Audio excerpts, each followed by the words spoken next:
skincare routine take 5,000. I'm still getting used to making these videos. It's not as hard as I make it. That's just me. So in my Mama Talk video earlier, I told everyone to let me know what you wanted to know from me. And someone expressed a want to know about acne and how to treat acne. And I used to have acne pretty bad once I started having kids. Prior to that, I didn't have any skin problems, but having kids, it just does a whole lot of different things to your body, including your face and your hair. And it's all related to hormones. So let me give you an example. Look at my forehead. Polka dots. But I got through it. When I had her, there was a product that was out, and you can see the infomercials, and I bought it thinking that it would help me, and it actually did, but I realized it was really harsh on my face. It used to stain my pillowcases, my clothes. I had to be careful, putting your shirt on a certain kind of way so I wouldn't get stains on my shirt, and it's just really harsh, but it did clear it up.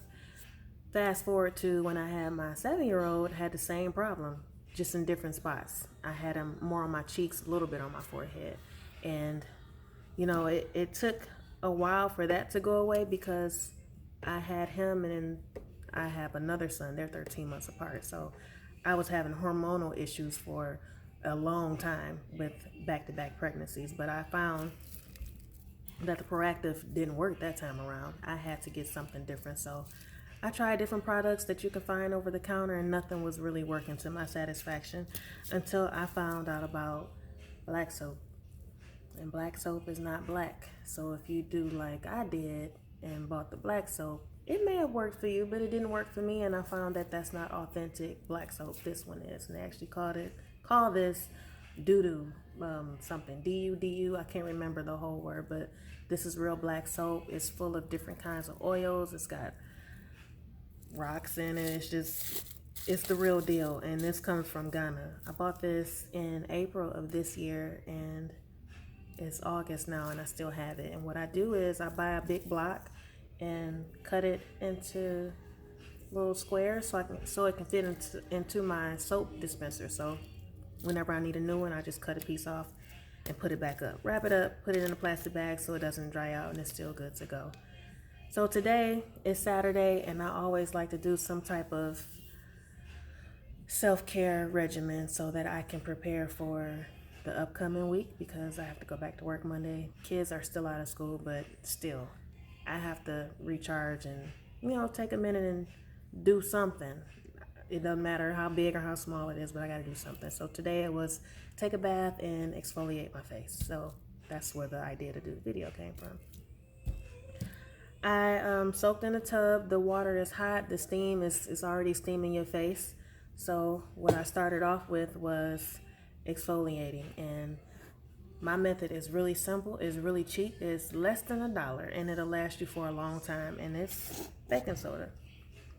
My mom put me up on this a long time ago. I used to use an apricot scrub that you could buy at the store, but that's too rough, and this baking soda is really fine, but you can really feel the grit when you start to work it in your face, and even put it on your lips too. You gotta have smooth lips. You gotta exfoliate that skin too, especially if you wear matte lipstick. You need smooth lips. So I work that all into my face, under my neck, all of that, my lips, and if you get some in your mouth on accident, it won't kill you. It's just baking soda.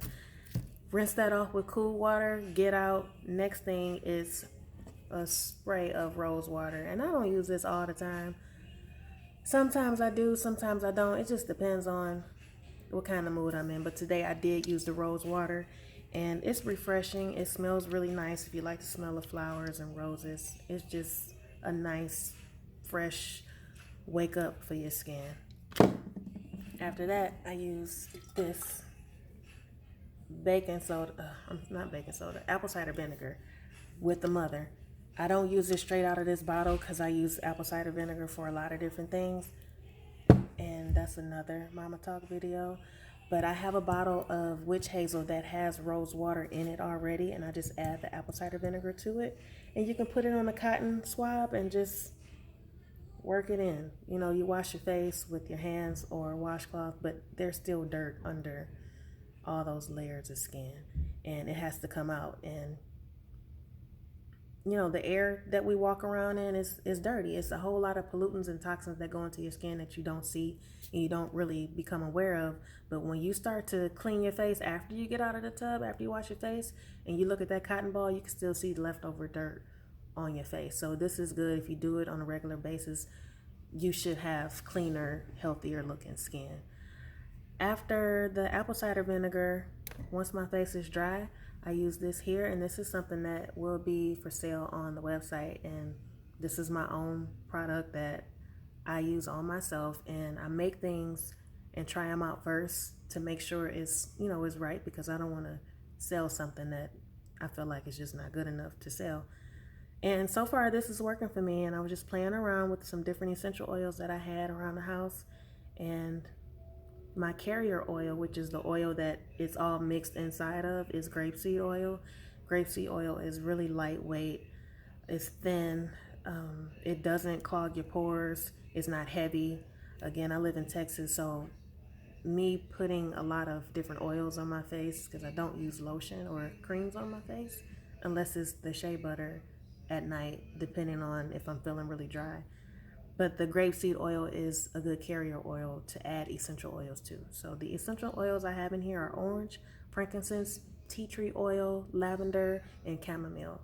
Lavender and chamomile are two of my favorites because they're really good with soothing, relaxation, and it basically does the same thing for your face. So if you have a breakout and you put lavender and chamomile oil on it, it's going to help relax that redness and that inflammation that you're having, you know, due to your breakout. Tea tree oil is it's good for so many different things, but it's really good for acne. It's got a medicinal scent to it. It's not too strong. I actually like the smell of tea tree oil, but to some people it can be a little bit strong. But it's great to put directly on the spot if you wanted to, or if you wanted to mix it, you can do that too. And a little bit of this goes a really long way. If you can tell, I haven't used much of it, but I'm using this twice a day.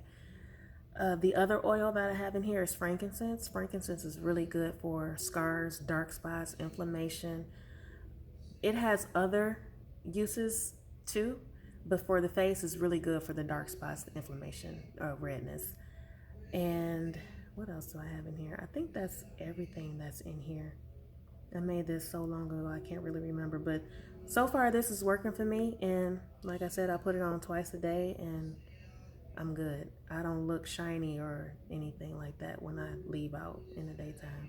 And the last thing is rose hip seed oil. This is my daily oil that I put on my face as a moisturizer. And I only use 2 drops.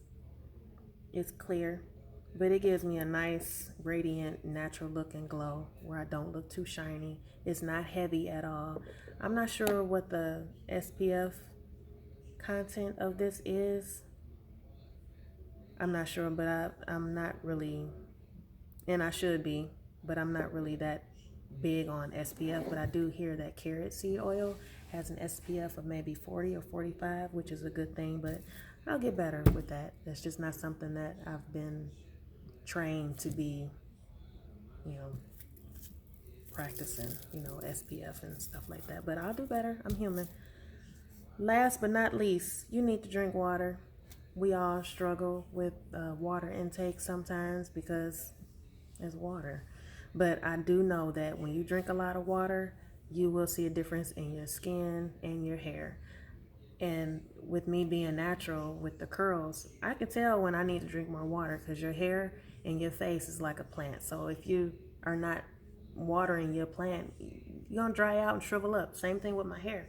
It'll look brittle. It'll feel like a bird's nest and, you know, rough and crunchy. But when I'm drinking water, curls pop just right. Skin is looking nice and glowing. So water, number one priority. Just drink it. Add some lemon water. Not lemon water. Lemon juice to it.